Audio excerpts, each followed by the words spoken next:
Let's start off with your name and what you do here at Stevens Center. Okay, my name is Shelly Roberts, and I've been volunteering for the Stevens Center a little over a year now regularly. I became involved with the Stevens Center Guild, which is a group of women that we get together and we fundraise, we decorate for various holidays, and do staff appreciation. I haven't been as deeply involved as so many other women have. I volunteer in the kitchen downstairs probably close to every week, depending on my schedule. I'm also a master's student at University of Nebraska in their creative writing program. So that brought me to do a project for an immersion project for one of my classes, and I wanted to do it on something I really was passionate about, and that was the homelessness in our area. And having already had experience with Robert and knowing Beth and knowing their stories, that really inspired me to really understand what was behind people needing the Stevens Center. There's so many stereotypes. And I decided and asked for permission to stay for 2 nights and 3 days as a resident anonymously, and went through the whole process of intake and sleeping on a cot because it was right after Thanksgiving and there was overflow. They were out of beds.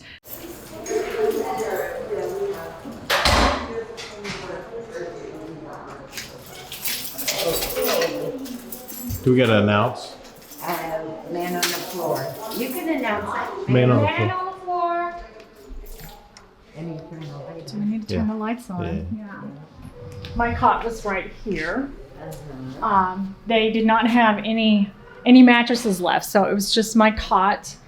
And it wasn't this nice of a cot. It was a cheaper green cot, but it was okay. I mean, I was not going to take the good cots from the ladies who needed them. But like, this is such a small space. If you think, literally, what is that? They have 4? 5 feet. The 5 each bed feet? is 5 feet of Yes. space. 5 feet of space. There are drawers underneath. There's some shelves. And I was so impressed by some of the different books the ladies are reading. There was this one beautiful lady who had orchids, you know. This is their space, and they make it as much their home as they can, and the tolerance for one another. And I think one of the biggest things that I realize in a space like this is there's lots of noises. Sometimes there are smells. And if you have to deal with it 2 nights and 3 days, you can deal with it. But when you have to live in such a small space with so many women over the course of 30 days or more, then it can become overwhelming. And I think that there were some instances where ladies were upset that someone wasn't as clean as they would like. And they do hold cleanliness to be very important. You have them going in and out. Not everybody's bed is made. There's so much stuff they're keeping in this small space. Their teddy bears, their lotions, their extra clothes, some socks where they might get cold at night and their feet are cold. And I don't know if you're ever fully comfortable between the noises and the smells. And this is one of the blue lights. There's another blue light over there. So in the middle of the night, those 2 blue lights are still on. So it's never completely dark. So I like to sleep in a very dark, very quiet room. And the 2 nights I stayed here, it was neither of those things. It was very uncomfortable. I was so cold because I was on a cot, and I'm very cold-natured anyway. I didn't have room for a lot of the extra things, but that's part of being a new intake, is having to take the time to get more and more services. And one of the things that happened while I was here is 2 nights in a row, about 5:45 in the morning, we have fire alarms go off.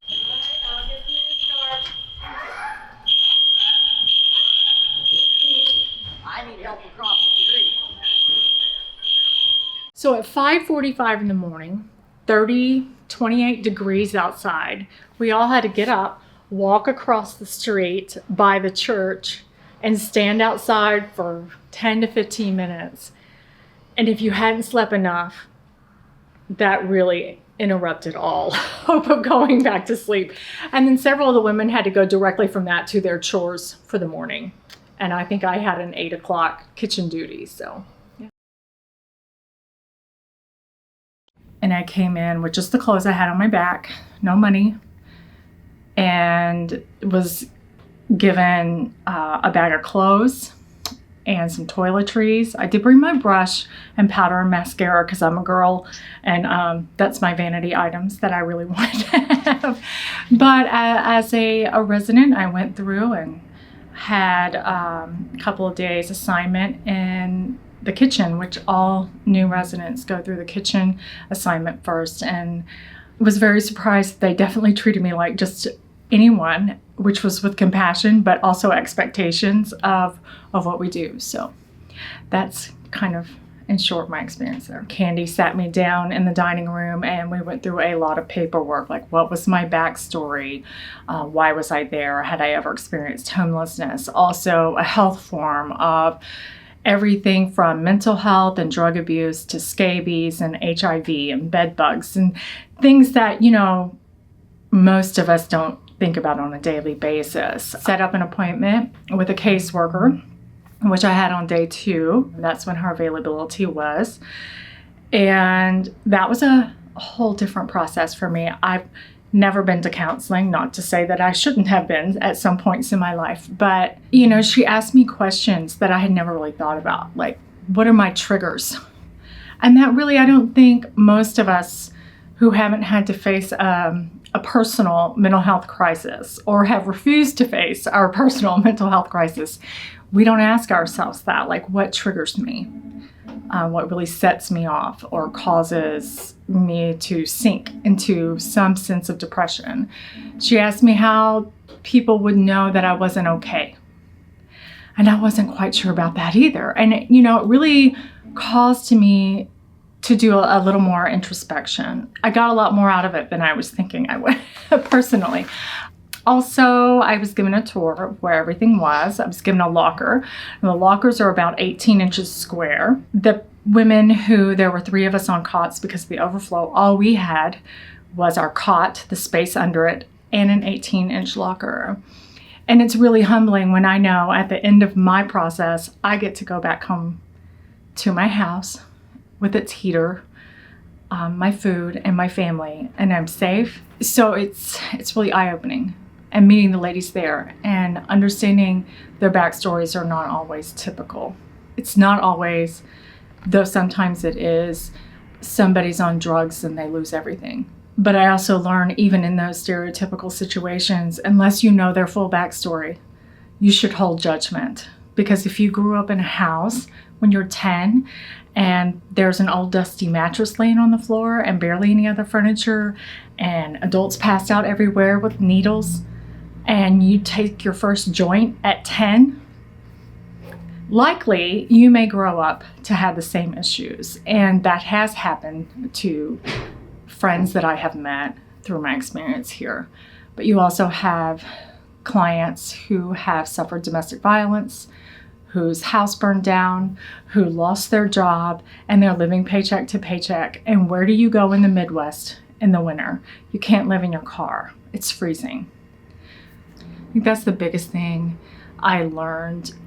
Is I said during the experience, I learned a lot about what it means to be a human, and I've got a long way to go because their ability to hold space for each other, if that makes sense, was enlightening. In the small day room, you may have 5 or 6 women there, and one may be washing her hands repeatedly because she's OCD. One may be on her phone without earphones listening to something loudly. We had this lovely Hispanic woman with her grandson, and she was singing quite loudly her favorite song in a different language that we didn't understand. We had a lady playing Sudoku. We had someone come in and dive underneath a table with a sleeping bag and take a nap. And somebody else came in and was really angry about something that happened on their chore duty. And all these women, they just keep going with the beat because they all understand that patience for one another in crisis is needed. Did you ever feel unsafe? No, I never felt unsafe. Like, why do you think that is? What makes... Well, the locked doors are there. You had Blaine, the night shift manager, when we did have a little disagreement. It did not come to blows. I'll have to say that. It did involve several women, and he came in, and one of the ladies, somebody had gone out and asked for him to come in and do what they call a mediation. And he comes in and he calms the situation down. And he did it in such a relaxed way that it helped to diffuse the situation. And I think everybody just wanted to go to sleep at that point because it was kind of late as well. On top of that, there is a lot of leniency with verbal warning, second warning with written, another warning, and then finally you get moved out if you're not following the rules. And there are rules that you're expected to sign off on. My responsibilities here and the Stevens Center's responsibilities to me, and understanding what that means. And one of those things is there's no violence. There's no sexual violence. There's no chemical dependency type drugs or alcohol allowed on campus. Obviously no weapons. And if you ever feel safe, you can immediately go to someone. And those things cause immediate exit. You think that sobriety requirement gave you kind of a piece of like a little bit bit did, more? Because I know there's down the road. I could have easily have gone there. I don't think my husband would have been okay with that. He would have felt less safe for me. And even though I've done some work in another daytime shelter that we had people come in with paraphernalia. We had a guy come in with the gas part of a gas stove that he had turned into a pipe, a crack pipe, basically. And he was so high, he didn't realize he still had it in his hand. But sleeping next to people in that environment can heighten that fear of, if I go to sleep, then can they steal my things? I didn't have anything but a locker in my cot. Can they hurt me? Can they go into a rage? And not to say that that's absolutely never going to happen here at the Stevens Center, but the chances that those kind of violent episodes could happen are really mitigated by the staff that works here, that have gone through the process as clients and know how to interact with these clients. So I felt really safe. Is it your first time using the bus? I never have. But I've lived here my whole life, and I never used it. Other than as a tourist, at various cities or wherever, I've never used a public transit system, and those were in big cities where everybody uses the public transit system, especially tourists. But never in Omaha had I ever used it. I had to attend class, and that was the way I was getting there. So from the Stevens Center, South Omaha, to the University of Nebraska, over like by Dodge and 72nd, around that area. I didn't know where to catch the bus, and it was getting a little dusky, and I crossed the street, and I'm standing there on the corner. I'm the only one there by myself. I did feel quite vulnerable, and I get on the bus as a single lady, and I felt very vulnerable. And I just say, this bus smelled terrible. I don't know if I can say it smelled like piss and popcorn mixed. It was horrible, and it was, I don't know, what do you call this street? The 32nd Street bus? Or Mm-hmm. I have it written down what kind of bus route it was. But it took me through an area of Omaha I'd never been to before. And it really expands your city for you. And it expands the people that you notice in your city and the cultures you're exposed to. And I was really surprised to understand, even though I might have heard a little bit about it. I've only lived here 3.5 years, but there's a really large Hispanic community here in Omaha, and everything down that street is in Spanish. So it kind of gave me a glimpse of what it's like to live in a city, maybe as someone who doesn't speak the language. And I can go to that part and feel like an outsider. Imagine what they feel like when they're in West Omaha. So that gave me a bigger appreciation for the community I live in. And then I had to change buses over by the Joslyn. It was a completely different kind of bus. It was really clean. smelled really good, which kind of makes me wonder about the services afforded different people in our community. It was full of day commuters, a little bit more mixed variety of people, from students and business and suits and just everybody. Through my immersion writing project, I really understood that the Stevens Center is a full service safe haven for people experiencing homelessness or mental health and addiction, which is a dual diagnosis. It's not always one or the other, and they have services that can deal with all those. Beyond having the emergency shelter downstairs, everyone gets their full 3 meals a day. They're not necessarily kicked out like a lot of shelters in places that I've been at. 9 o'clock in the morning, you need to go. And you need to find a job, or you need to go seek services on your own, which is why when I lived in Waterloo, Iowa, I volunteered for a daytime shelter, and that daytime shelter helped to link them to those different things. But they receive training. They receive mental health services. There is an office upstairs that has a doctor visiting 3 times a week that has on-site nurses. There is also a really good relationship with One World across the street that also offers services and psychiatric services. I believe now there was a little space between mental health professionals, but I believe now we have another mental health professional on site. There, you have your caseworkers who work with you on, and you develop these during your intake, your 3 goals for while you are here, your first 30 days, whether it's find a job, to get into a rehab program, to find a place to live, to work on what your triggers are, mental health counseling if that is something that you need. So really, there are so many services in one location, and that the Stevens Center still is not satisfied. It's like, we're going to continue to expand. The biggest impact that the Stevens Center, I believe, has on its clients is it doesn't just give you a safe place, it gives you another path for the rest of your life. And you have clients that are going to school. You have clients that have jobs. You have Olivia downstairs. You have Blaine downstairs. You have Robert downstairs. You have Jeff that works in the kitchen with Robert. All these were former clients. You have Beth and Ashley upstairs in the main administration offices. Beth just finished her degree in psychology. Or is that right? Applied psychology. And that's because of the Stevens Center really encouraging her and motivating her and tell her she's worth it. And that's just the huge impact that it has in the community. What's it going to take to keep this going for another 40 years?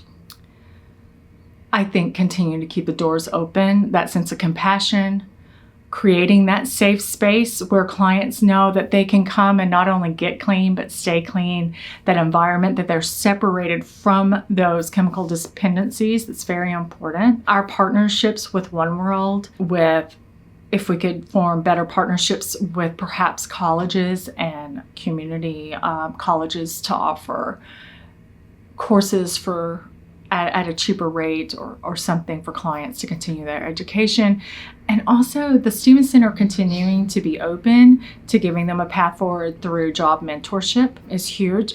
But all this takes money, because to offer someone a job, you have to pay them. To operate 3 meals a day takes money. And yes, we get a ton of donations of food. Some of those food items are not always usable, I'm going to be honest. I've cut potatoes before that were black in the middle, and we're having to throw them away. But extremely generous donors that do donate good food items, good clothing items. But there's money for operations. You have all your electricity. You have your professionals that come in and offer these services. And that's not free, because you don't want them to be a client. You want them to go home and be able to take care of their family as well. They have art mentors that come and they give women different crafts and things to do and lead them.